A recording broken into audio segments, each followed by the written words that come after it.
Good morning, Adam. Hey, good Thank you morning, so much Matt. for joining me today. Really appreciate it. I think, in these times, as an asset manager, and I think it's important to bring some folks to the table who are helping out borrowers. And I think you are the CPACE guy, and Thank you, sir. we're all about discussing the CPACE rescue funds today for unique situations, even though, this is a very unique time. I wanted to bring you on just to quickly talk about what you guys are doing and how you're helping some folks get through these times. So Yeah, it's let's great to be just on. jump right into it. Cool. All right, so high level, let me even just do a little fast overview on CPACE. And really at the highest level, CPACE is a newer type of construction financing. It's available for existing real estate as well as new development. And it covers the types of improvements that would touch your energy bill. So these are things like your lighting, your HVAC, your insulation, and a variety of items. And we could share with some of your viewers and participants like a product guidebook that we have so they could see what is covered. But essentially what you have available is financing for all these types of items, which is great in itself to help you with value add work to your real estate as well as possibly some capital for building. What's really unique right now is that in pretty much every state where PACE is available is you have an ability to use it retroactively. And what that means is that you could do a look back. And if you had just completed, let's call it $2 million worth of work to your retail center or your hotel or your apartment, comprised of all these items that would qualify, you could actually get that money back reimbursed. Now, why it's especially interesting right now and why we're talking about for rescue capital is you have a lot of folks that are dealing with properties that there's just no cash flow. They maybe been shut down for the last 30 to 60 days almost now. And not only is there no ability to service the debt, but even their own operations is upside down. So everyone's talking about rescue capital. I found that I think we talked about this, that like there's such a discrepancy in bid ask. You have property owners that are looking at where their property has just been valued 2 months ago and saying, look, my property is worth such and such, and just because there's 3 to 6 months of an interruption, I shouldn't have to take a huge haircut on it. And any buyer or anybody that would come in for this quote unquote rescue capital is like, you have no cash flow and there's no valuation, and they're looking for just ridiculous discounts. And so what's happening is nobody's transacting and there's not activity. And so there needs to be more of a meeting of the mind. What I like about CPACE is the rates are sub 6%. So we're talking about relatively inexpensive money if you could get access to it. And we could talk about some of the criteria, because really that's all it comes down to. If you could get it, you should use it at the end of the day. But essentially what you're able to do is with that CPACE, let's say you spent that few $1 million over the last year to upgrade your center, you could take $2 to $3 million and use it as a reserve. Your lender would want you to do this to basically pay your debt service over the upcoming year until your property gets back to where it was, or at least to a reasonable level so that's cash flowing. Makes a lot of sense. That's what I think is where more and more folks need to start paying attention.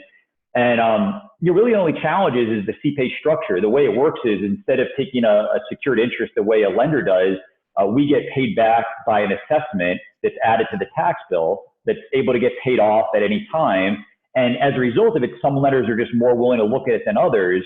But I find that the ones that are saying, yeah, this makes sense, is they underwrite that additional expense and make sure that they're still able to get good enough coverage on the property.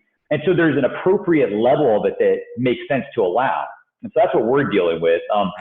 Tell me a little bit about, where you see, I know you work with a lot of developers, you're seeing projects mid-construction, you're seeing some of the things coming up. What do you see happening with folks that are, let's say, in development or even nearing the end of it? And what kind of challenges are they needing with capital? Like, I'm just kind of curious what you're seeing. Yeah, ultimately, as we're nearing the end of construction projects, people are very weary because of their interest reserves are very low. Their lease up assumptions are just not where they are, obviously, because of this pandemic. So, this is the most important piece for them. Building a project is one thing, then you got to actually lease it up And those are the hardest things. Now you have you can assume many different things, but in today's market, it's basically 50% of what you expected now. Yeah.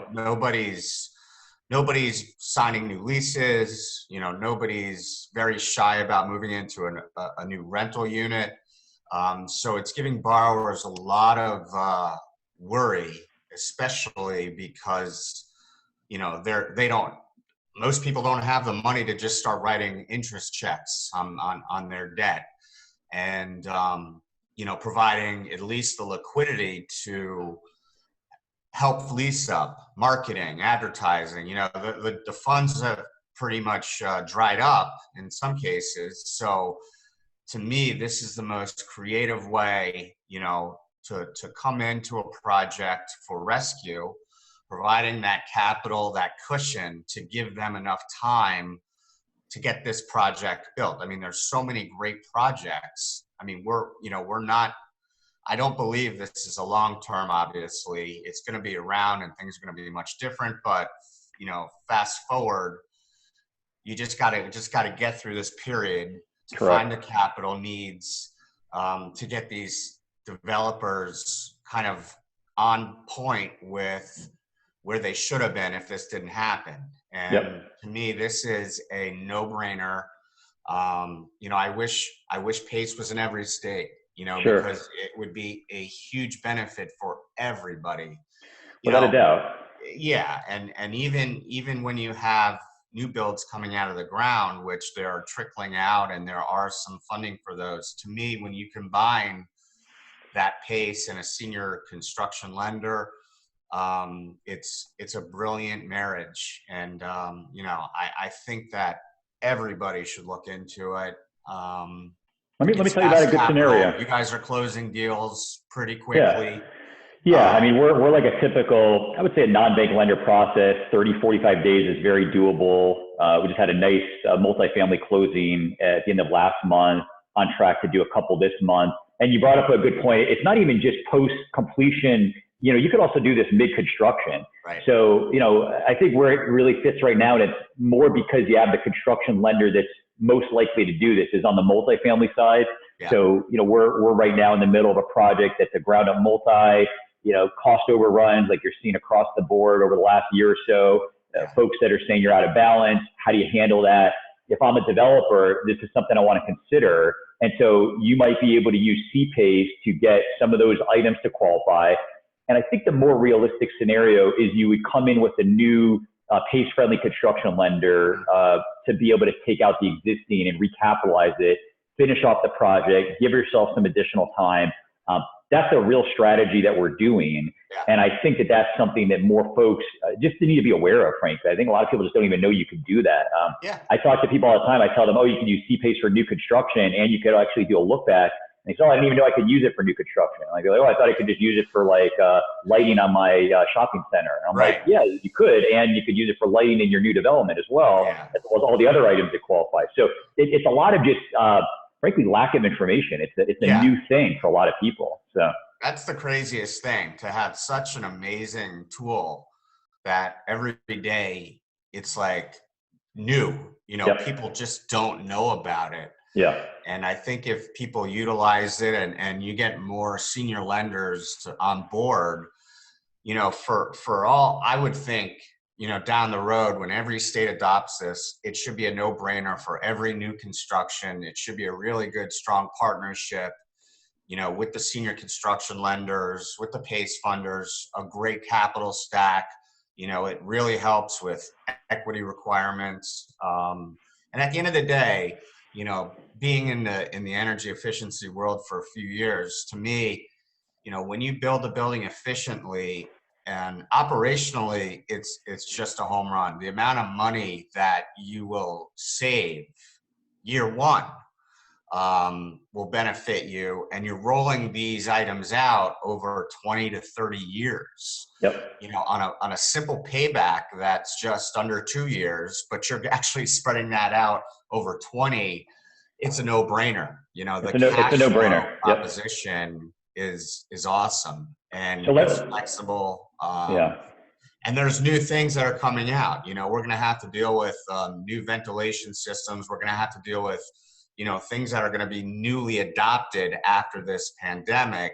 Yep. And I think it's only going to help, you know, buildings existing, if even if they're looking to do a retrofit for those systems, it's you know, it's a no-brainer. And I think that, you know, if we can continue to adopt this, if we can continue to get the word out, we're only helping developers succeed in these times. And at the end of the day, you know, asset management is all about just watching that developer's back, making sure, you know, they can handle and foresee the future and look at the problems that lie ahead. And this really mitigates a lot of those issues, especially in today's world. So it does. And I'll tell you, yeah, I'm really excited as we continue to do more of these, because you're going to have some great case studies. You're going to have some great stories to tell so that the word gets out there. Let me bring up one other point that I think is very relevant. You really got to build for the future at the end of the day. To your point, what's going to be a place where somebody wants to live in? Where do they want to work? Where are they going to want to stay in the future? It's going to need to be more resilient. It's going to need to be able to cover the safety issues that are now, you know, really top of mind for everybody. You have to make people feel safe when they're going to be at your building, whether they live there or they're going to be there for work or for vacation.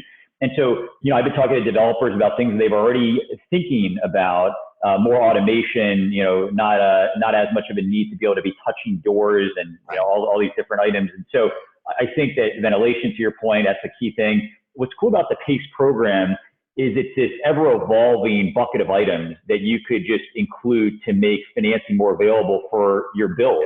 And so where it started was on this energy efficiency side, but where it's evolved is now to include a number of resiliency items. And so, you know, we talked about in Florida, things that can make you more resilient against hurricane wind. And so these are things like impact windows and doors. The other thing that happened from, I think it was Irene, was, you know, we had that terrible, you know, senior living facility where, you know, they didn't have the generators up to code. And as a result, you had some deaths. And so what ended up happening is you had a new standard that was needed for all senior living in the state. They had to meet a certain minimal code to have generators and redundancies. And to help pay for that, PACE got included, and it was amended into legislation to allow for generators to be financed under PACE.